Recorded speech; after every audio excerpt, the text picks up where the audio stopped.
Hello and welcome to episode 106 of Toward a Better Life. This is Kevin Pennell. Toward a Better Life podcast features like-minded people sharing their stories, ideas, and activities on what we can do to generate a better life individually and collectively. Before this episode's interview, I'd like to read a submission from Dave MoonOak in celebration of Imbolc. As many of you may know, Imbolc symbolizes the beginning of spring and the end of winter, with more daylight and new life. It's celebrated on February 1st or 2nd, and is usually also known as St. Brigid's Day. Imbolc, from Dave MoonOak.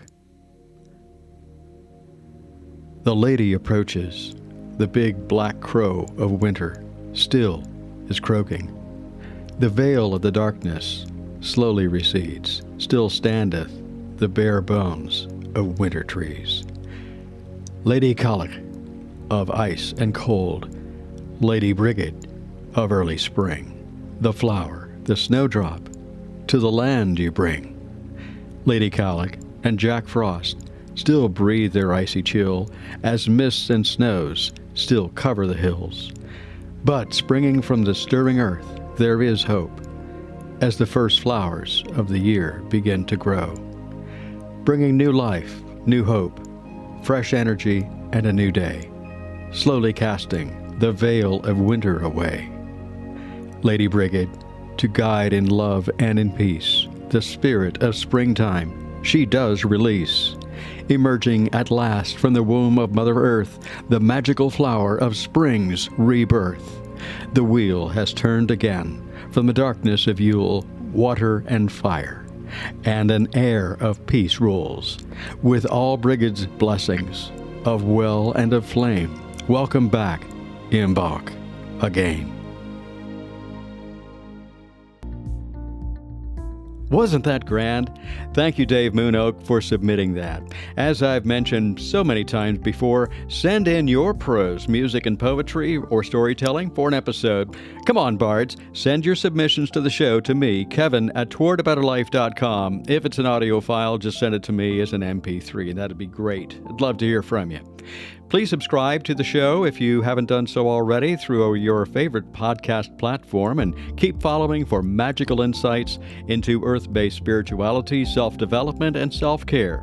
Also, remember to support the show by leaving your review on Apple Podcast. It just helps to get the word out there to more and more people to listen. In this episode, I welcome Arlene Miller. As a work-life balance coach and a professional certified coach with International Coaching Federation, Arlene brings a wealth of training and experience to help you on your journey. She guides you to compassionately and wholeheartedly lead yourself and create the life that works and feels right for you. A life where you experience less stress and more patience, kindness, and peace. A life where you experience more contentment and joy.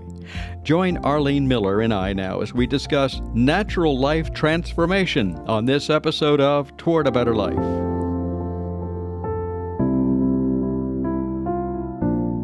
Today I'm talking with Arlene Miller. And Arlene, it's such a joy to see you today. How are you doing? I'm great. I'm really excited to be here. Thanks. The feeling is mutual for sure. I noticed in part of your bios, part of the background of yourself is that you picked up roots from the East Coast and you moved to Colorado. Are you still out in the mountains of Colorado, or I'm in the foothills of Colorado, in Niwot, Colorado, which is about 12 minutes down the road from Boulder, Colorado. So wherever I drive, I can see the mountains. And if I want to go up there to hike or do it, it's like 45 minutes to an hour and a half, depending on what part of Colorado I want to go to. Yeah. Well, I know that you have a background in working with folks to help transform their lives, and you're doing some really good mentoring and coaching work to help people find themselves and go through healing processes. And you use various techniques that you've learned over the years. Looks like you've been doing it for a while. And so with that little bit of information, tell us a little bit about Arlene and what you do and how you work with folks, and we'll kind of go from there. Okay, well, my background is as an attorney, and I've had two law firms. I sold the last one several years ago. I've practiced in suburb of Cleveland and a suburb of Denver.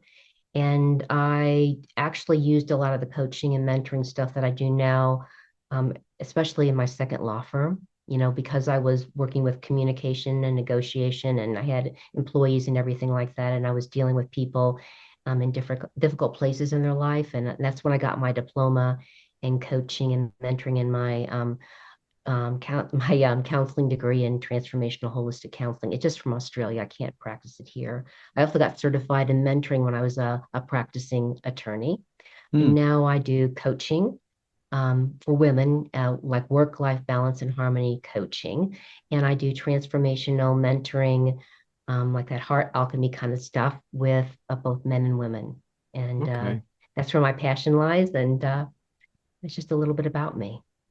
Okay. That's great. And so when we think about alchemy, sometimes when we think of the term alchemy, we think about you have one thing and you transform it into something else. And of course, if we go back to medieval time periods, we talk about taking lead and we turn it into gold. And, and there's some discussion about, okay, so how is this alchemy? And I have a pretty good idea what you're talking about, but tell us a little bit about heart alchemy. That sounds really interesting as far as how you could, I'm guessing, change the heart. So basically, what I'm helping people to do is transmute and transform the fear in their system into unconditional love and higher. Hmm. Unconditional love is love that's given freely without any expectation of getting anything back in return. And the fear can be anything, it can be anxiety, frustration, it can be disbelief, it can be doubt, it can be all those things that are not about love.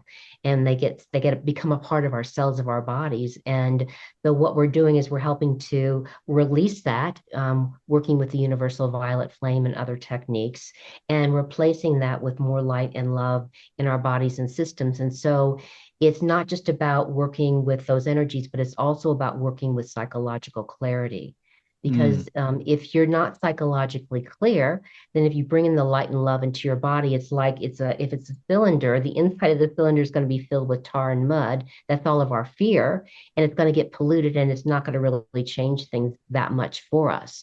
So both as a coach and a mentor, I help people to release patterns and programs that have been dragging them down and are not serving them. They're about fear and they're not about love, so that they can eventually allow in those energies of more light, more unconditional love, all the sacred qualities like, compassion and joy and courage. I mean, there's a lot of them, and begin to have a different experience in their life. And before we started recording, I know that part of the process, it sounds like you like to get people out in nature and you yourself really enjoy the healing power of the natural world. And I could see how that would certainly embrace and envelop somebody who's trying to go through and trying to change some of this. So, do you actually take people out in a situation like that, or do you encourage them to go out, or how I do you haven't bring done in? that yet. I have some friends that are coaches and mentors, and they go on walks with people and they do Hmm. conversations outside. A lot of the work I do is online nowadays since COVID. But I do encourage people because we need to get away from our computers and our cell phones and all the electromagnetic radiation and the isolation of it. And nature is incredibly beautiful and incredibly healing. And it's not hard to connect with it. You don't have to be special. You can just go out and take a slow walk and really look around at her beauty and begin to soak it in and really feel different. Hmm. And I just find that there's so many ways that we can work with, I call it Mother Nature, Hmm. and connect with her and and feel her love. We can also connect with the being that embodies planet Earth, Gaia, Hmm. and she will love us. You are her children, and we can love her back. Because she gifted us these bodies that we can ensoul and experience the lives that we have. And I think the more that we move that direction, the more we're going to find that we can find our lives can be transformed. Our lives can move in a more positive direction because they're not infiltrated by the goo that's inside of us, but we're actually able to move some of that goo and nastiness and from the negativity, the guilt, the frustration, the anger, just make the list, whatever it is for you, and being able to transform that and correct it and Yeah, I would say move it out. And yeah.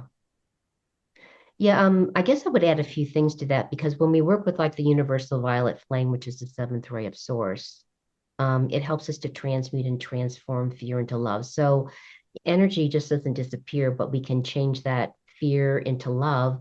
And if we're allowing the universal violet flame to flow through our bodies into the heart of the planet, as we let go of that fear into the violet flame, allow it to be transmuted and transformed into love, we can just allow it to go into the heart of the planet as usable energy for her.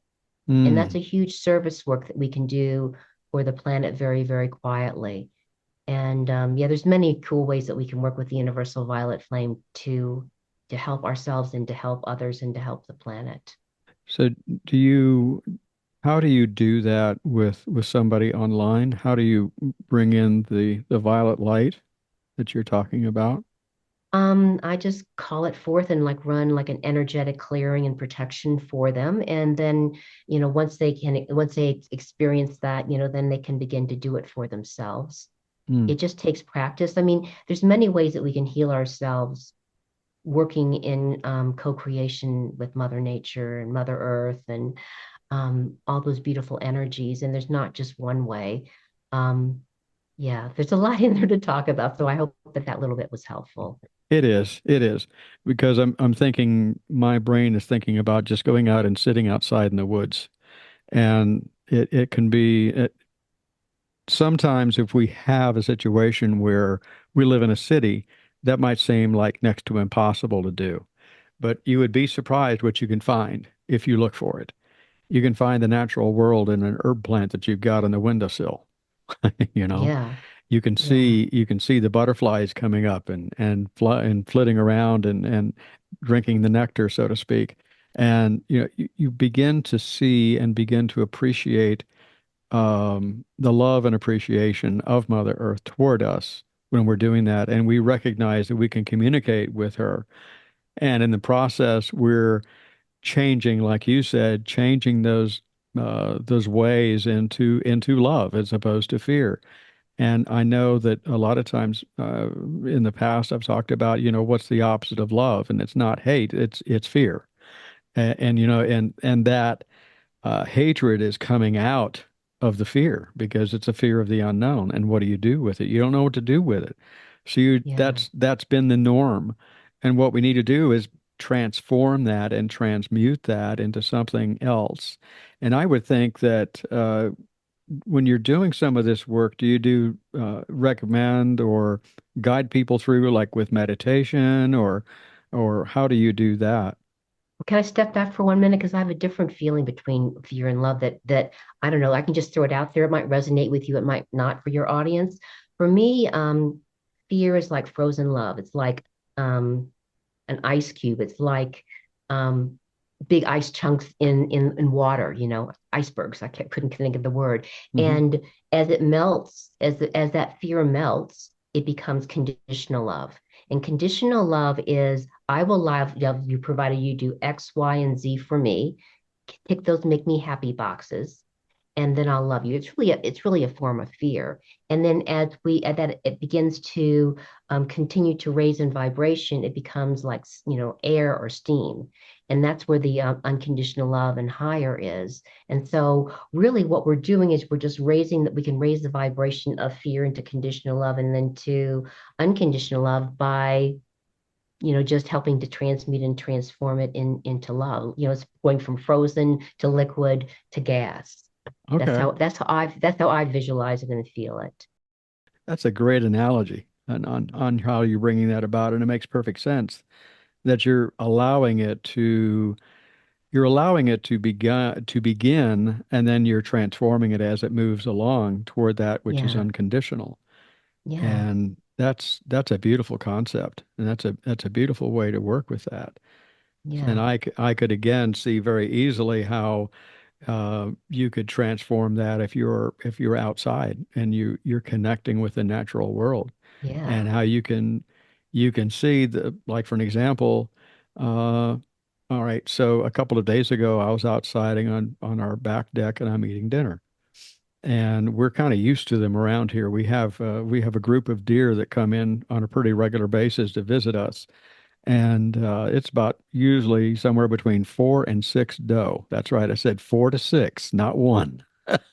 And they just kind of wander around, and they sometimes go for the plants that we really don't want them to go for, but they're used to us, we're used to them. And that's the point is they don't sense fear when they're near us because they accept us as part of, I'm going to use the term, their family, their surroundings, their life.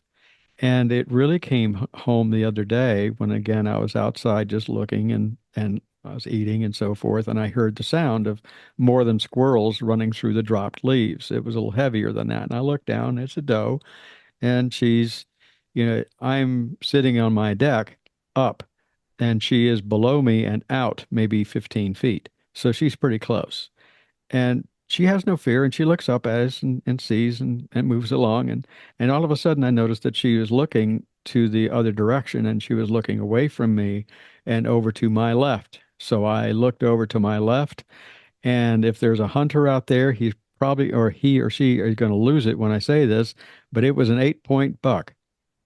And he was just Whoa. standing there watching her. It's his mate. Wow. And Wow. I just looked at him. He looked at me, and I'm saying full eye contact. And we started to carry on a conversation, I'm going to say in spirit. And he just felt assurance that there was no threat to Right. him or his mate. And Right. so he would just continue. He was just kind of there and hanging out, and she just, kept on grazing, and he kept an eye on her, so he's being a good mate. And this went on for, I don't know, 10 or 15 minutes. And we have this dog that's nearby, and the dog was just barking its head off. And he didn't care. He just didn't care because he felt safe where he was. And he Yeah. felt that unconditional love where he was. And, if we can connect with the natural world at that level, and it's capable for anyone, you know, you don't have to have any kind of magic or anything but it is magic in and of itself when you think about it, to be able to connect with the natural world like that. And I could see how you're talking about how that could be really beneficial for someone who's transforming their life and transforming that fear into a love in the process of love. Yeah, and as I was sharing with you before we started on our call, what I like to get people to do because they want to, if you're really fully present in this moment, you're going to have a lot less stress and tension because if we're focusing on the past, maybe we're in remorse about something or we're just reminiscing over how we remember it. If we're focusing on the future, there might be anxiety or whatever, or you might be excited about something you're doing in the future, but you're not fully present here now. And so one of the ways that I really like to encourage people when they go out in nature is just pretend you're a tree. You Hmm. have from your your heart chakra, there's this column of light going down your legs, out your feet, like these huge roots of light, and you are anchoring into the heart of the planet. And so your heart is connected to the heart of the planet, and you can receive her love. You can send your love and gratitude. And it also helps you just to be like really solid and fully present, in your body. And when you are like that, it's a lot easier to enjoy nature, to be a part of nature, and not to be bowled over by what's going on in your life that feels difficult or challenging or frustrating, or causes you to go into different fear states. It's really just a way to get yourself back, aligned to love and centered in your heart. Yeah. It's so meaningful to be able to work like that and work with nature as opposed to work against it. It is not subservient to us. We are all together, you know. Right. We're just part of it. Just like the deer that were down there the other day. I see them as my equal. If anything, I see them above me because they're more in touch with the natural world than I am. And so we just learn how to work through that and make it a viable part of our life.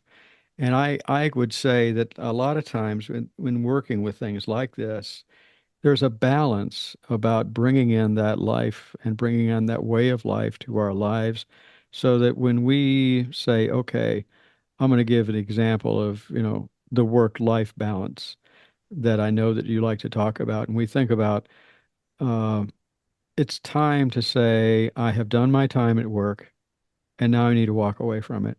And it's about boundaries and being able to say, I've done the work that I need to do. It's time now for me, or it's time now for me and my family, whoever that may be, and be able to put up the boundary and say, no, I need to separate myself from this. Does that make sense as far as work and life balance? Yes, it does, but it's different for different people. You know, if you're a working mother and you maybe Mm-hmm. have middle schoolers or you have teenagers, it's going to be different work-life balance stuff. When my son was young, you know, I've had two law firms, and only the first 3 years of my practice did I work, you know, for other people. And he's grown now, so I don't have to worry about that. He has his own family. But you know, it's shifted and changed as his needs shifted and changed. When he was young, you know, I might go and pick him up from work and bring him home and do a little bit of something in the middle of the day. Then when he was in bed, I might be doing some stuff at night just because that was the way I could be a mother. By then I was divorced and take care of him and still do what I needed to do for my business. So it's not always cut and dry when the boundaries are set. I feel like it needs to be fluid as our life situation changes, as our needs change, as the needs of our kids change. If we don't have kids, whatever those, you know, things that we're interested in, as those evolve and grow. And so when we're working with work-life balance and harmony, it's really important for me as a coach and as a mentor to be flexible and adaptable, to encourage my clients to be flexible and adaptable so that we don't get rigid with we have to stop here and go to enjoyment here. You know, they can be a mix. You know, we can take little breaks in the day. It needs to be fluid enough to work with whoever the person is, what their priorities in life, and you know how it's going to best, you know, suit them. Mm. And can you see where we're going back to the thing of the natural world? Can you see how you can bring that into part of that play, part of Oh, that process? absolutely. It doesn't, the natural world is always there. It's Yeah. always beautiful. It's always there for us. And it's a beautiful healer.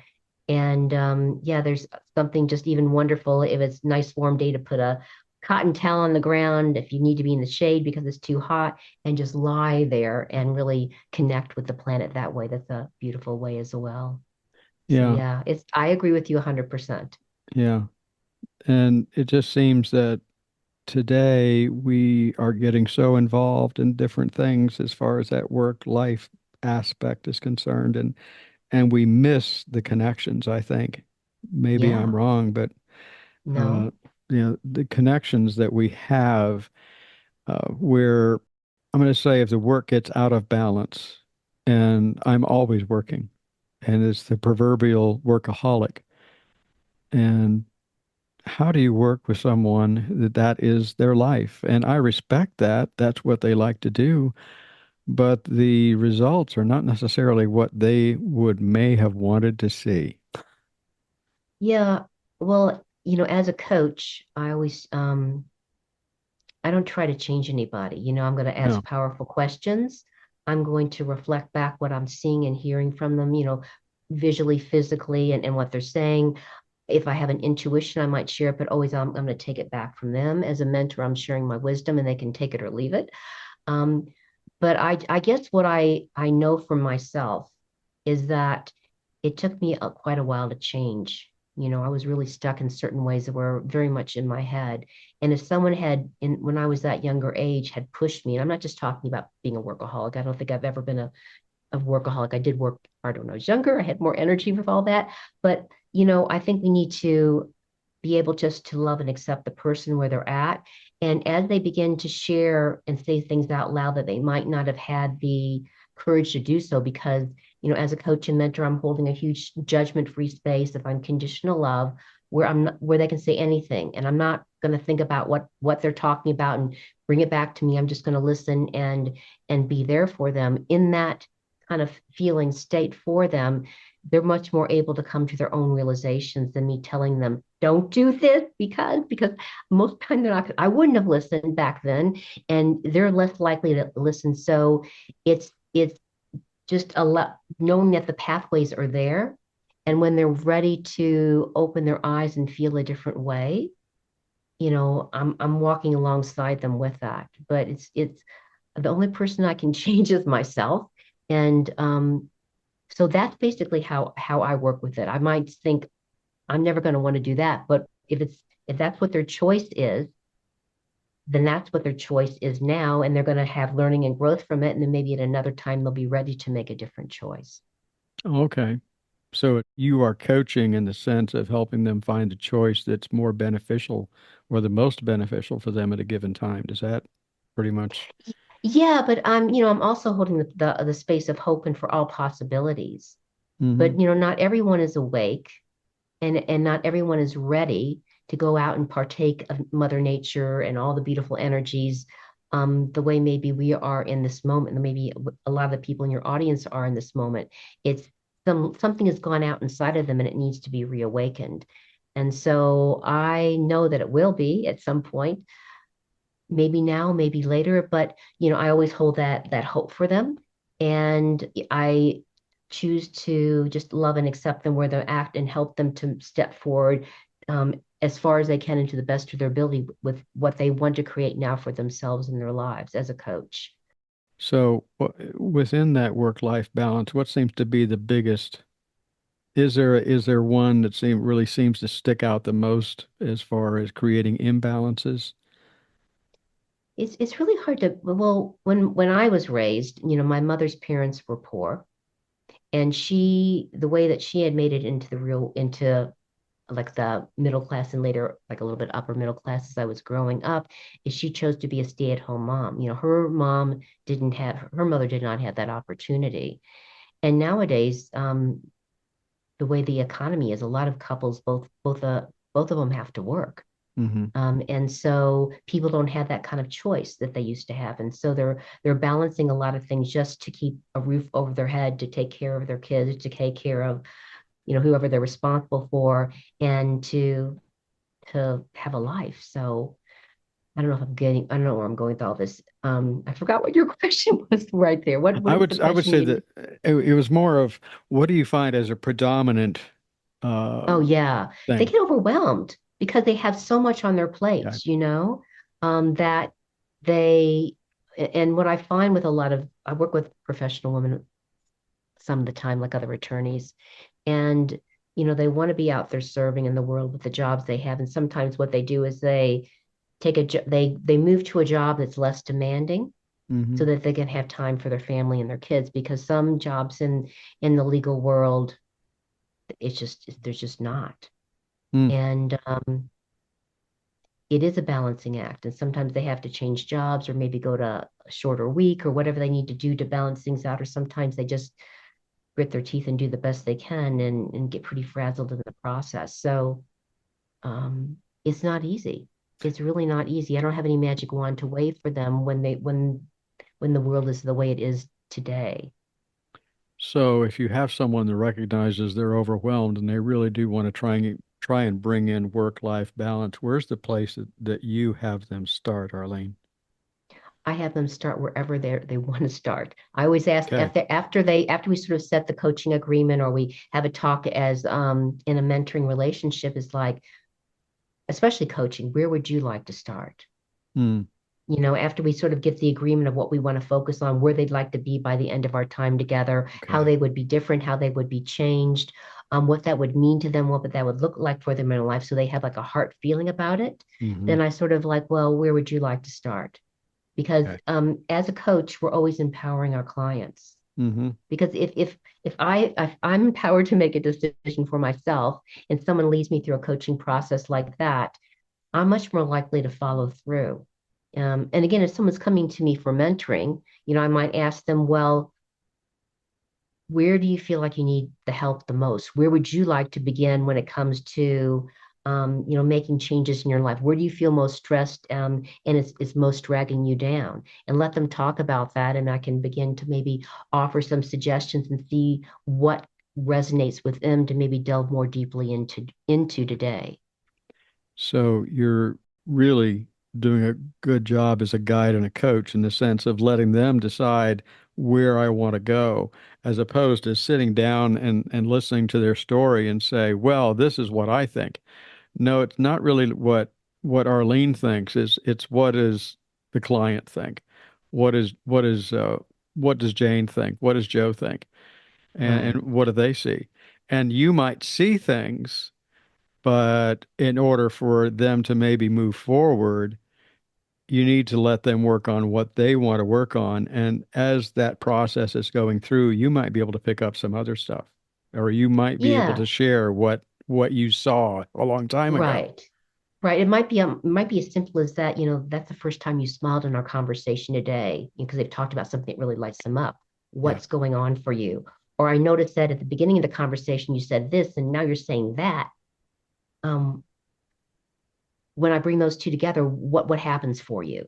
Mm. Maybe they're contradicting each other and things like that. And so you're bringing things to their attention that can cause that light bulb moment, but you're not telling them what the light bulb moment should be as a coach. As a mentor, I'm a little bit different. I'm sharing my wisdom with them as feels appropriate for what they're ready for in the moment.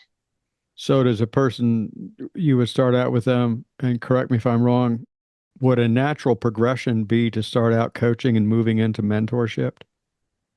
It really depends on the person. Some people Mm. just want to be mentors, some people want to be coached, some people like to switch back and forth between the two. Um, I don't like to do things and they have to be a linear kind of fashion. And I No, don't yeah. like to do things that if you start with this topic, then you have to go to this topic to the conclusion, Mm-mm. even if something really difficult has happened in your personal life that you want to talk about this week. So I'm pretty flexible and adaptable because that's what I'm modeling for them as well. Well, you said it in the beginning. It's like flow. You're looking for the flow. You're looking for the natural flow as opposed to the unnatural flow. And you don't want to force anything. And I really appreciate the insight about it's not a linear thing. It really isn't. It's all encompassing. It is really more of a wheel than it is linear. Because you Yeah. may see something up here at 11 o'clock. If it were a clock situation, you might see something at 11 o'clock while you're down here at 4 o'clock. And you can see where we might move that direction, but we need to move at the pace that they're comfortable with and where they want to, how they want to get to 11 Yeah. o'clock. And they might go the opposite direction or straight across the clock. Who knows what they're going to do? Yeah. People always surprise me. I find as a coach and as a mentor that and this is how I've been trained, and I'm really grateful to have been trained in like a heart-based coaching and mentoring way of being, is that I most 99.9% of the time, what my clients comes up with and the transformation that my clients experience is much greater than anything I could ever tell them to do because they're not me. They're going to have their own take on it.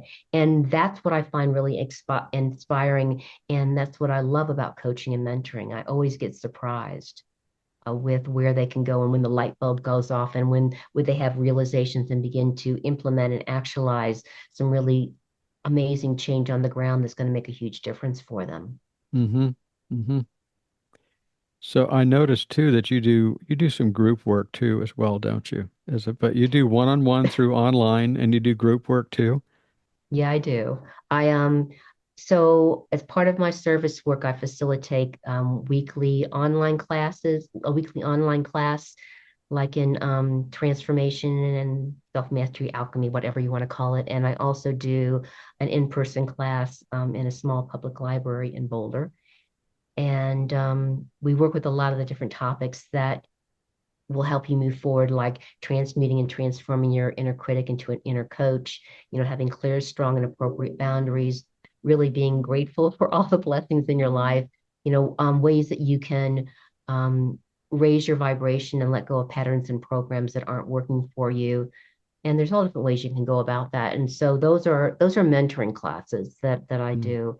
And it is fun. I believe this is my experience that when like-minded souls come together in a group with a common goal of moving forward and stepping forward in their life, and they resonate with me as a facilitator, it's going to be a lot quicker because they're going to be supporting each other. They're going to see and hear what other people have to say that they can resonate with. And I find that people can step forward and move ahead and let go of stuff that's not working for them when they have that kind of support, where they feel that kind of support and they don't feel like they're alone. Mm. And I find it really, really powerful. And I love it. Yeah. What I'm hearing is a lot of cases that you're working through with people. You like to really work with the natural rhythm of things as opposed to, like you said, it's not a linear thing and it's not like take this test or take this evaluation and, oh, I see you're like this, so we have to go this direction. You're really listening. You're an active listener when it comes into the work that you do. So that's the reason I would call it more of a natural progression of things as opposed to Yeah. a there's nothing wrong necessarily with the academic forms of work like this, but I just resonate more, and I think the audience resonates a lot more with more of a natural approach to things. The people that would say, "Oh yeah, that's a good idea. I think I'm going to go out in the woods and think about it." Yeah. I Yeah. mean, I know some wonderful executive coaches. Then in the programs they work with, they have to give people, these different kind of tests in order to help them or Hmm. whatever they need to do. I'm not really schooled in all that. My friends say that it works well for them and their clients, Yeah. and I'm sure it does. That's just not, I mean, there's all different kind of coaches, and that's just not what I do. Yeah. Yeah. And that's okay. Yes, that's We need, okay. yeah, we find the coach that works best for us. And if you don't feel comfortable with a given coach, and I'm saying this with our audience in mind, find the one that does work. Don't give up on Yeah, it. Don't say yeah, that, well, I'm hopeless because I would not agree with that. We all right. have hope, and we just haven't found the right person to help us find that. I'm going to say find that hope. Would that be proper? We don't care about proper here. Um, but I guess what I want to let your audience know as well is that coaching we work, in the present moment and in moving towards the future. Counseling, they can dive into the past. Consulting is more like telling you what you need to do. So Hmm. it's not the same as counseling. It's not the same as consulting. It's not the same as like teaching or facilitating a subject. And they all have value in different situations. I just wanted to be really clear about the differences. Okay. So coaching is different from counseling, and it's different Yes. from this sort of anything else like that. So you're not necessarily going to tell somebody how they need to do something, but again, you're more of a guide and trying to help them find it on their own. Is that more Yeah, close? and if someone needs to delve into what happened in their childhood, Mm-hmm. they have a lot of trauma and stuff, or something happened to them as a teenager, traumatic. We could talk about it as a coach, how it's impacting them now, Mm-hmm. and what some maybe they can explore some ways that from here moving forward of how they want to work with that to let go of the pain and whatever they've taken on from that trauma. If the person felt like I really need someone to talk to just to go over everything that happened in the past, that would be a counselor or someone like that. That's not what we do as coaches. It's not, there's nothing right or wrong about it, but coaching is more how you feel now, what's working and what's not working for you now, and where would you like to be, like on this in the span of all of our time together, whether it's 2 weeks or 6 months or whatever it is, and where would you like to be by the end of the time of our conversation today? There you go. Not necessarily where we're going to go in 6 months, but where are we going to be today? So Yeah. it comes down to often the case we've heard about taking baby steps. Yes, I love that. Yeah, just taking one step at a time. And if we can do that, we're further along than what we were when we came in the door today. Yeah, and the visual I like to have, and this is in the psychic tarot oracle cards that I have when I do soul readings, is like we've been walking and walking, we've been making progress, and we're standing on the top of this cliff, and it looks like there's this big gully that goes underneath. It looks like if I step off the cliff, I'm going to die. And the sort of the meaning lots of times for people behind that card is if you take a step off the cliff, spirit's going to get underneath your feet and support you.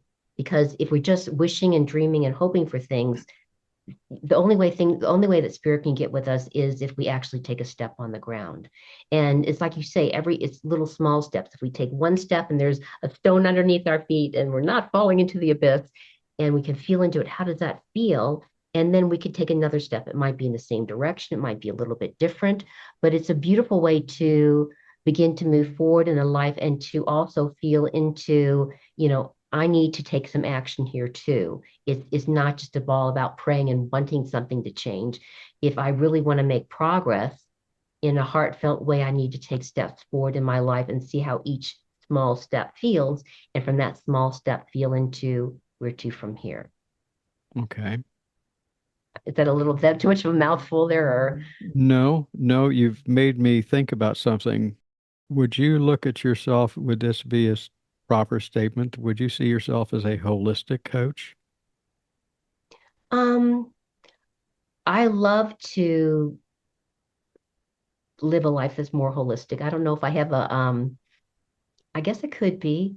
I've never called myself a holistic coach, but because I don't know about everything that's in part of holistic stuff. I don't know Hmm. about, I mean, I have naturopath and I have homeopathic friends if I need, some help that doesn't need a Western medicine doctor, but that's certainly not my area of expertise. And that feels part of that holistic stuff. So Well, I don't know. the reason I say a holistic approach is it's like you're embracing some different modalities to help achieve what needs to be done.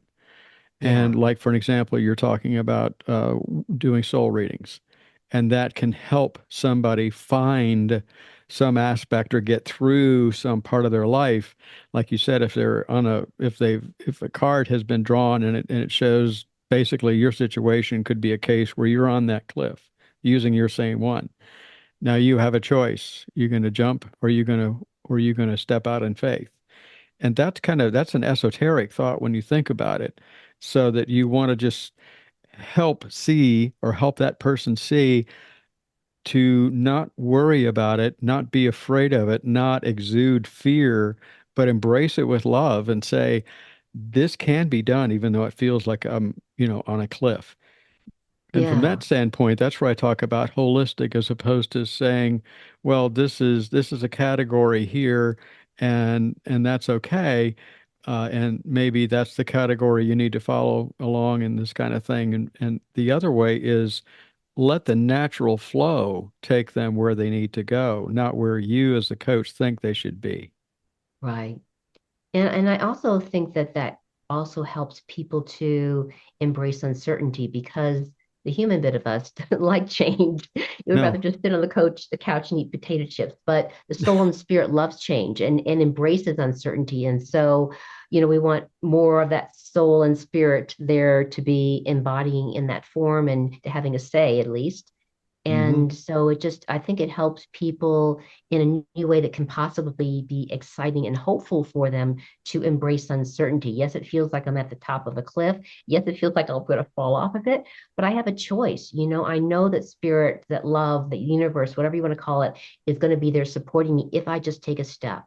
I Hmm. don't have to know where I'm going. I don't have to have a 5-year plan. I'm going to take a step. I'm going to see how it feels. And from that step, that action, I'm going to decide where to from here. But there's no timeline. You have to do this by then or whatever it is. And I guess that's another way, that's another dimension that I feel comes into comes into that. Hmm. Okay. I can see that. So if he's really resonating with the work that you're talking about, how would people get in touch with you, Arlene? Well, I have a website. It's Mm-hmm. called Jewel Consultancy, Jewel Consultancy.com. I'm located in Colorado. You can always text me. I get so many emails, it might take a while to get back to you, but if you actually text me, it's 720-936-2634. You can mention this podcast and that you have a question, and I'm happy to engage. And I mean, I'm on LinkedIn, I'm on Instagram, I'm on all those places under Arlene Cohen. My middle name is Cohen, Cohen Miller, and you can find me there as well. Okay. What does Arlene do to create a better life for herself? Well, I do. Hopefully, I'm following. Hopefully, I teach what I think. Well, I'll share this. I think we teach what we most need to learn. So as I'm sharing with other people, I'm like, oh, there's a message in there for me. So, when do I need to make sure that I take breaks and things like that? So I feel like my goal is always to live the life that I'm sharing with other people. To be clearing all that psychological mush inside of me that's not about love, filling myself with more light and love, being of service, enjoying my friends and family. I do a little bit of travel, and yeah, I just love what I do. I don't know if I Okay. answered your question there, No, but no, that's well, me. that's like one of those things that you might have a client. There is no right or wrong. There's no right Right, or that's wrong answer true. because That's that's true. it. Yeah, it's what makes Arlene feel good. So, Yeah. Well, I do love hiking. I do love walking. We have mountains, we have hills here. And I do love my yoga practice. So that's my sort of physical thing, getting out in the world. So yeah. to Are me, I there, guess. yeah, any other thoughts that you'd like to share before we go? Um, I guess as the world is a really can be a really difficult and toxic place. There's a lot of separation energies. There's a lot of things telling that someone's right and someone's wrong. And if you do want to make these kind of changes in your life and you want to evolve and grow, it's taken a while for our ship to be going in one direction. If we want to turn it around into one that's more about light and love, just be kind and patient and tolerant with yourself. Talk to yourself like you would your own best friend if they were going through a process like that. And remember that mistakes are opportunities to learn and grow. We can learn from them, and we don't have to beat ourselves up if we make a mistake, because we all make plenty of them, myself included. We do every day. Every day, every day. It's what we do with it afterward. Do we grow by it, or do we go cover ourselves up someplace? Right. We have that choice. Let's make the love choice. Yeah, there you go.